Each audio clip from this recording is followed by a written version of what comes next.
નમસ્કાર મિત્રો, આજે આપણે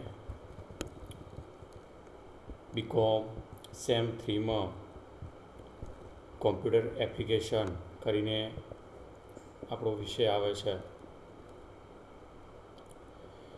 એમાં થોડો અભ્યાસ કરીશું, એની પ્રાથમિક સમજ આપણે મેળવીશું. તો સૌપ્રથમ BCom sem 3 SE 201 subject code છે કોમ્પ્યુટર એપ્લિકેશન. હવે એમાં મિત્રો જુઓ, સૌથી પહેલાં તો આપણે કોમ્પ્યુટર એપ્લિકેશન વિષયનું એનો સિલેબસ વિશે થોડી ચર્ચા કરી લઈએ. તો એમાં મિત્રો કોમ્પ્યુટર એપ્લિકેશન એ બે ભાગની અંદર આપણે એને તૈયાર કરવાનું છે, એક પ્રેક્ટિકલ અને એક થિયરિકલ. યુનિવર્સિટીની પરીક્ષાની અંદર કોમ્પ્યુટર એપ્લિકેશન સબ્જેક્ટની અંદર 35 માર્ક્સનું થિયરિકલનું પેપર આવે છે અને 35 માર્ક્સની યુનિવર્સિટીની પ્રેક્ટિકલની પરીક્ષા આપવાની હોય છે. હવે અહીં તમારી સામે જે સિલેબસ છે એ કોમ્પ્યુટરનું થિયરિકલને લગતો સિલેબસ છે, જ્યારે પ્રેક્ટિકલને લગતું એ નીચે આપણે જોઈશું એના પછી. તો સૌપ્રથમ કોમ્પ્યુટર એપ્લિકેશનનું થિયરિકલના સબ્જેક્ટમાં તમે જોશો તો યુનિટ 1, 2, 3 અને 4 4 યુનિટ છે.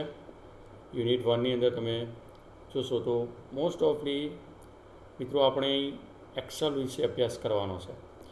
સેમ 1ની અંદર તમે જેમ કોમ્પ્યુટરની થિયરિકલ અને પ્રેક્ટિકલ એમ કરીને પરીક્ષાઓ આપી છે, એ જ રીતે સેમેસ્ટર 3માં પણ તમારે પરીક્ષા આપવાની છે. સેમેસ્ટર 1માં તમે MS વર્ડ વિશે અભ્યાસ કર્યો, અહીં સેમેસ્ટર 3 છે, અહીં તમારે MS એક્સેલ વિશે અભ્યાસ કરવાનો છે. હવે MS એક્સેલમાં તમે 4 યુનિટ છે, 4 યુનિટ એક્સેલ વિશે છે. જેમાં યુનિટ 1માં તમે જોશો તો what is an excellent worksheet and its advantages. Advance worksheet કઈ રીતે બનાવવી, એડવાન્સ સારી વર્કશીટ કઈ રીતે બનાવવી, starting Excels and Excel screen, એના વિશે થોડી બેઝિક્સ માહિતી, વેલ્યુ કઈ રીતે અંદર એન્ટર કરવી, એ રીતે ટેક્સ એન્ડ ફોર્મ્યુલા કઈ રીતે એડ કરવી, એના વિશે થોડી અહીં માહિતી છે. ત્યારબાદ તમે જોશો તો એડવાન્ટેજીસ ઓફ યુઝિંગ ફોર્મ્યુલા, તમારા ફોર્મ્યુલાનો ઉપયોગ કઈ રીતે તમે કરશો એના વિશે પણ અહીં બેઝિક્સ માહિતી થોડી ઘણી આપેલી છે. હવે જેમ જેમ તમે આગળ જોતા રહેશો એમ saving, closing, operating workbook, creating a new worksheet, moving and copying data, doing and undoing actions, અલગ અલગ નાની નાની બાબતો વિશે આપણે અભ્યાસ એક્સેલની અંદર કરીશું. જેમાં પહેલો યુનિટ પછી આપણે સેકન્ડ યુનિટમાં જઈએ તો પહેલા યુનિટમાં એ જ એક્સેલ કઈ રીતે અંદર તમે ક્રિએટ કરવી, બનાવવી. એક્સેલની અંદર સેલ હોય છે, એની જે રૂલર હોય છે, સેલના જે પર્ટિક્યુલર હોય છે તો એની એક્ટિવ સેલ કોને કહેવાય, એ સેલની સાઇઝ કેટલી, આ બધી બાબતો હોય છે બેઝિક લેવલે.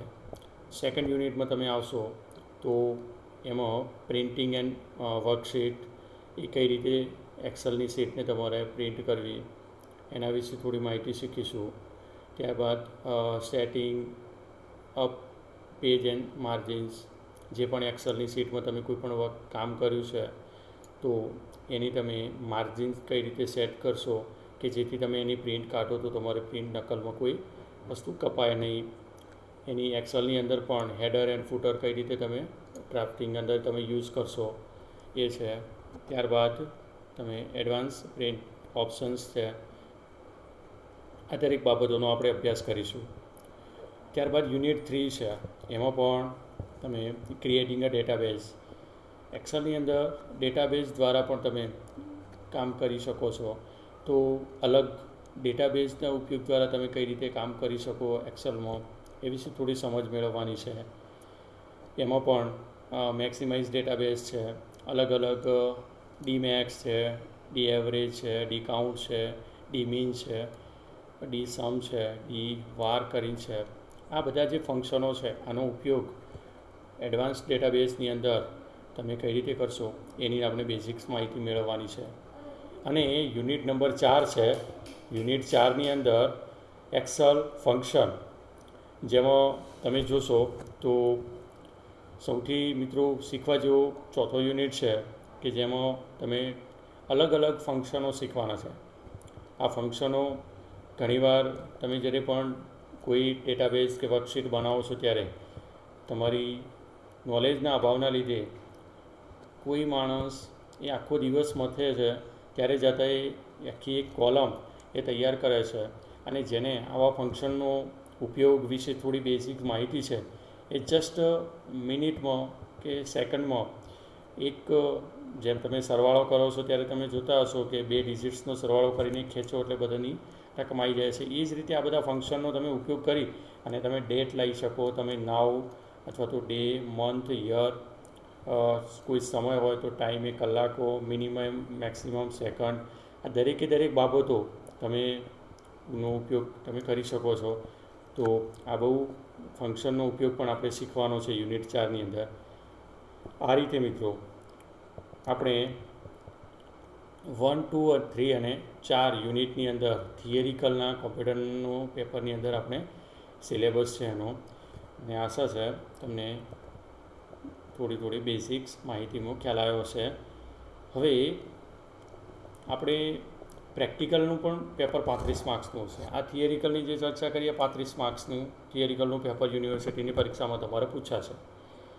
35 માર્ક્સનું તમારું પ્રેક્ટિકલ પણ હશે જે યુનિવર્સિટી લેશે તમારી, જેમાં પણ તમે જોઈ શકો છો પ્રેક્ટિકલ 35 માર્ક્સ 2 કલાકનું છે. અને મિત્રો એક ચર્ચા બીજી કરું કે તમારી જે થિયરિકલનું પેપર 35 માર્ક્સનું જે છે એના અંદર તમે જોશો તો કઈ ટાઈપની કઈ મેથડની અંદર પેપર પૂછાશે એની પણ થોડી ઘણી એની ચર્ચા કરી છે.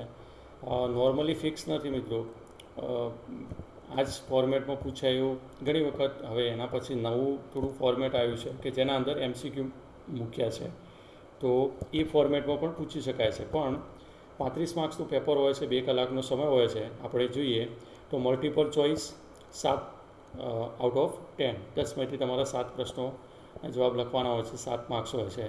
બીજો પ્રશ્ન તમારો એક પૂછાય છે કે જેમાં તમારી શોર્ટ નોટ હોય છે, 2માંથી 1 તમારે લખવાની હોય છે, 3 માર્ક્સની પૂછાય છે. ત્યારબાદ તમારી MCQ ટાઈપના કંઈક પ્રશ્નો હોય છે 6, એમાંથી તમારે 4 લખો છો, તમને 4 માર્ક્સ એના મળે છે. એ જ રીતે બીજો પ્રશ્ન પણ સેમ છે આ જ ફોર્મેટમાં, ત્રીજો પ્રશ્ન પણ એ જ ફોર્મેટમાં છે, અને ચોથો પ્રશ્ન પણ.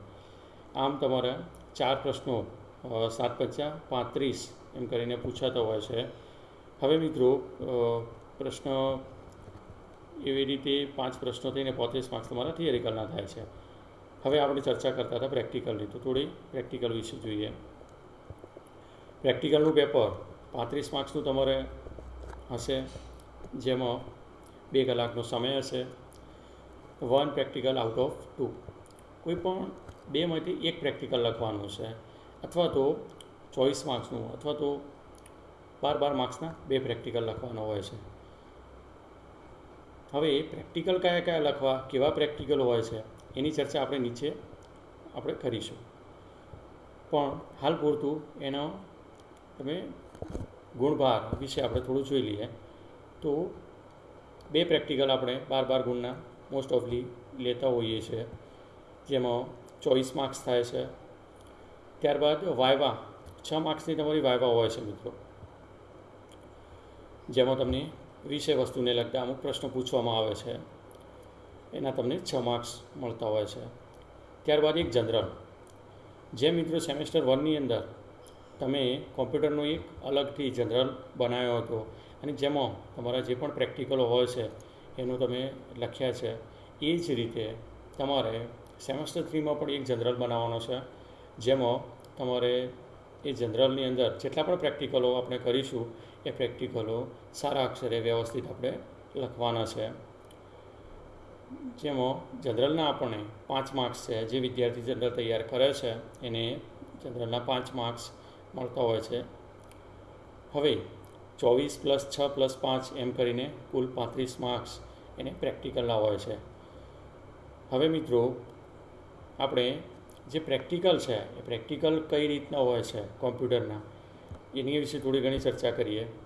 તો જોઈએ practical number 1 BA semester 3 practical 1, જેમાં તમે થોડું જોશો તો જેમ વર્ડમાં આપણે થોડું જોયું હતું સેમ એ જ રીતે છે. MS એક્સેલની થોડી બેઝિક્સ માહિતી છે, જેમાં ટાઇટલ બાર છે, મેનુ બાર છે, સ્ટાન્ડર્ડિંગ ટૂલ બાર છે, ફોર્મેટિંગ ટૂલ બાર છે, ફોર્મ્યુલા બાર છે, વર્કશીટ એરિયા છે, સેલ છે, કોલમ છે, રો છે, એ એક્ટિવ સેલ છે, શીટ ટેબ છે, સ્ટેટસ બાર છે અને સ્ક્રોલ બાર છે. આ બધા જે ફંક્શનો છે એનું આપણે ઓળખવાના છે, સમજવાના છે.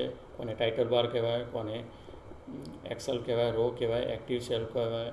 આ દરેકે દરેક બાબતો વિશે આપણે થોડી બેઝિક્સ પ્રાથમિક માહિતી મેળવીશું.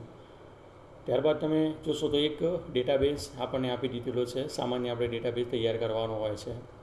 એની પહેલું પ્રેક્ટિકલની અંદર જસ્ટ બેઝિક્સ આટલા સુધી શીખવાનું છે. ત્યારબાદ તમે પ્રેક્ટિકલ નંબર 2ની અંદર શીખશો. તો અહીં પ્રેક્ટિકલ 2માં તમે જે પણ એક્સેલ, કોલમ, રો એના અંદર તમે કોઈ પણ ડેટાબેઝ તૈયાર કરો છો, કોઈ પણ તમે ટેબલ તૈયાર કરો છો, તો એ ટેબલની અંદર તમારે એનું ટોટલ કરવું કે એનું પર્સન્ટેજ કરવું એના વિશે થોડી બેઝિક્સ માહિતી તમારે પ્રેક્ટિકલ નંબર 2ની અંદર શીખવાની છે. ત્યારબાદ તમારું પ્રેક્ટિકલ નંબર 3 આવે છે.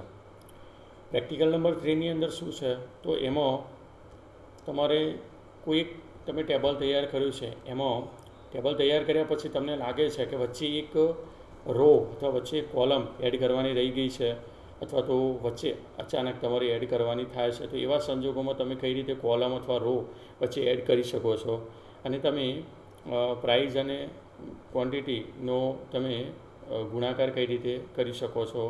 એટલે આપણે સરવાળા છે, ટોટલ છે, એનું ગુણાકાર છે, આ વિશે અને થોડું નવી ઇન્સર્ટ રો, ઇન્સર્ટ કોલમ એના વિશે પ્રેક્ટિકલ 3ની અંદર થોડું શીખવાનું છે.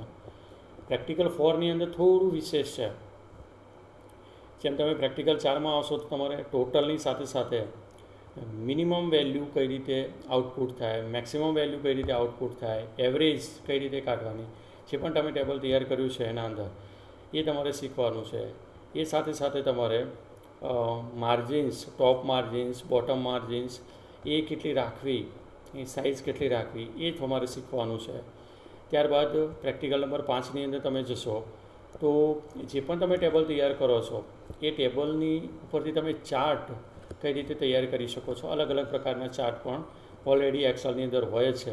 એનો ઉપયોગ કરીને તમે ચાર્ટ કઈ રીતે તૈયાર કરી શકો છો, અને એ ચાર્ટના ઉપયોગ દ્વારા તમે તમારું જે પણ લખાણ છે એ લખાણને આકર્ષક અને બહુ સરળતાથી ચાર્ટ દ્વારા એ તમારી જે પણ ટેક્સ્ટ છે, તમારું જે ડેટાબેઝ તૈયાર કર્યો છે એને સમજવામાં સરળતા રહે એટલા માટે તમે ચાર્ટ દ્વારા કઈ રીતે સમજાવી શકો એ પ્રેક્ટિકલ 5માં તમારે શીખવાનું છે. ત્યારબાદ તમારું પ્રેક્ટિકલ નંબર 6 છે.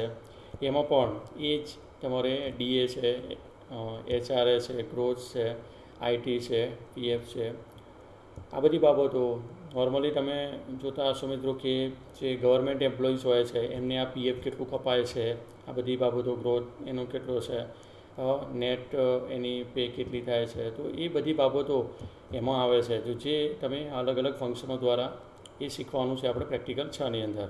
મિત્રો વિડીયો મોટો ન થતાં આપણે થોડું ફટાફટ હવે લઈશું.